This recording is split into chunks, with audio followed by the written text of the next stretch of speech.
এখান থেকে অদ্ভুত এক আওয়াজ হচ্ছে। হঠাৎ করেই ভেসে এলো এই বাড়িওয়ালার চোখের ভিতরে যে এখান থেকে কানে শুনতে পাচ্ছে যে কি এক অদ্ভুত ধরনের আওয়াজ হচ্ছে, এক শিশু বাচ্চার কান্না এখান থেকে বেরিয়ে আসছে। তো এখানে দেখা যাক এটা উঠিয়ে যে এর ভিতর থেকে কিসের সেই অদ্ভুত আওয়াজ বের হইতেছে। সেই বিষয়টার জন্য এলাকাবাসী এই জায়গায় চলে আসছে এবং এলাকার এই যুবকের উদ্যোগেই এটাকে খনন করা হচ্ছে। সেই সাথে দেখা যাবে যে এর ভিতরে কি কি রয়েছে, কি রহস্য উন্মোচন করছে যাচ্ছি আমরা। আপনারা আমাদের সাথেই থাকেন, দেখতে থাকেন কীভাবে সেটা বের হয়। এখন এই অদ্ভুত আওয়াজটা কিসের, এখানে যারা আছেন তাদেরকে জিজ্ঞেস করেছিলাম, তারা বলতেছে যে এই অদ্ভুত আওয়াজটা একটা শিশু বাচ্চার আওয়াজের মতো শোনা যাচ্ছে। তো এটাই দেখার বিষয় যে এই পাইপটা উঠিয়ে, এই টিউবওয়েলটা উঠিয়ে সেখান থেকে কি একটা বেরিয়ে আসে, সেটাই কি আশ্চর্যজনক জিনিস বেরিয়ে আসে, সেটাই আমাদের দেখার বিষয়।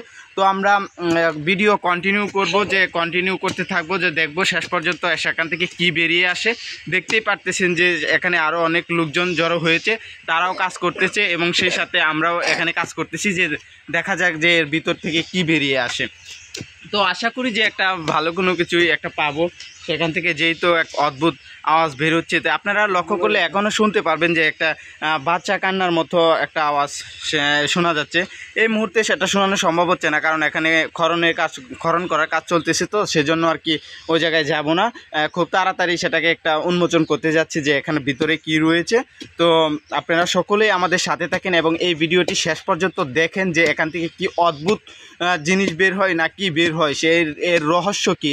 এই ভুতুলের কাণ্ড হতে পারে, সেটা হতে পারে কোনো আশ্চর্যজনক একটা বিষয়। সেটা দেখার জন্যই এখানে এলাকাবাসীও ভিড় করে আছেন, এই যে বাচ্চারাও আছেন, আর ওই পাশে অনেকে আমি ক্যামেরা ধরতে নিষেধ করতেছে, সেজন্য ক্যামেরা ধরতে পারলাম না। এখানে অনেকেই আছে, তো দেখতে থাকেন আপনারা সেখানে কি পাওয়া যায় শেষ পর্যন্ত।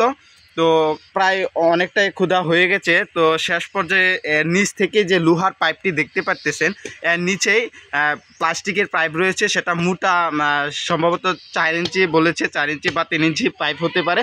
সেখান থেকে আরেকটু আমরা স্পষ্ট বা লক্ষ্য করতে পারবো, কান পেতে শুনতে পারবো যে এই আওয়াজটা কোথা থেকে বেরিয়ে আসে। তো আপনারা এই ভিডিওটি শেষ পর্যন্ত দেখলে আশা করি বুঝতে পারবেন যে এর ভিতরে অদ্ভুত আওয়াজের রহস্য কি, কিসের জন্য সেই অদ্ভুত আওয়াজ হইতেছিল।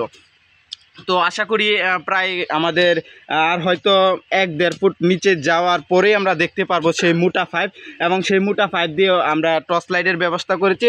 লাইট দিয়ে ভিতরে দেখব যে কিসের এই অদ্ভুত আওয়াজ হয়, এটা কি বোতলে কোনো কাণ্ড নাকি অন্য কোনো কিছু হতে পারে।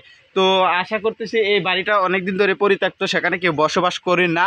হঠাৎ করে এই বাড়িতে লোকজন আসছে, তারা বসবাস করবে, তারা ঘর বাড়ি উঠাবে, সেই ক্ষেত্রে সেই আওয়াজ শুনে এটাকে খনন করা হচ্ছে। তো দেখা যাক যে শেষ পর্যন্ত এই আওয়াজের রহস্য কি বেরিয়ে আসে। তো এটা অনেকে বলতেছে যে এখানে রাত্রি হলে নাকি ভৌতিক অনেক কর্মকাণ্ড দেখা যায়, যে বিভিন্ন পাশ দিয়ে চিৎকার চেঁচামেচি শুরু হয় এবং সেখানে আসলে নাকি পাটা পাটা একটা গন্ধও হয়, এলাকাবাসী বলেছে। তো আমরা শেষ পর্যন্ত দেখব যে এই অদ্ভুত আওয়াজের রহস্য, এর পাইপের ভিতর থেকে কিসের যে অদ্ভুত আওয়াজ বের হয়, শিশু কান্নার মতো অনেকে বলেছেন যে সেটা শুনতে নাকি শিশু কান্নার মতো, সেটা বিশেষ করে সন্ধ্যা হলে, সেটা মাগরিবের নামাজের সময় সেটা বিকট আওয়াজ